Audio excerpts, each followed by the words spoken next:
Pieta are among the earliest indigenous peoples of the Philippines. They live in harmony with nature, hunting, gathering, and farming sustainably. Family and community are at the heart of Edda life.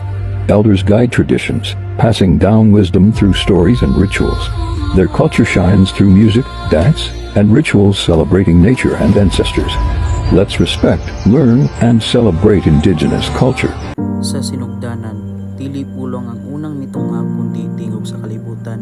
Hinay nga hunghong sa hangin ug sa kasing-kasing sa among kaliwatan.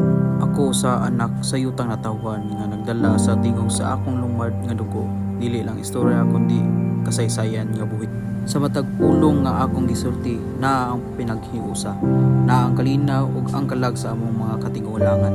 Tabi-tabi po akong isulti sa kahoy ug hangin, kaya ang kalibutan dili lang atoa, adunay espiritu nga natawan, adunay nga sugilanon nga wala pay masulti. Ang among pinulungan dili lang sinultian, kundi panumduman, kundi garbo, kundi kinabuhi.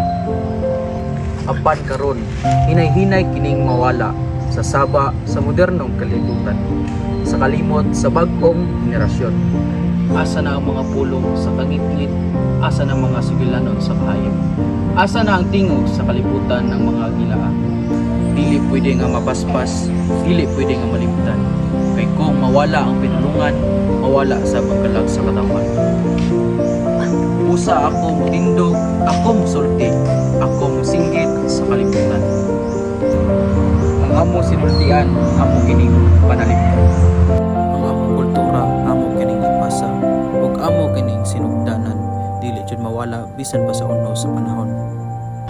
Kay kami ang tingog sa kagahapon, ang pulong sa karon ug ang paglaom sa umaabot.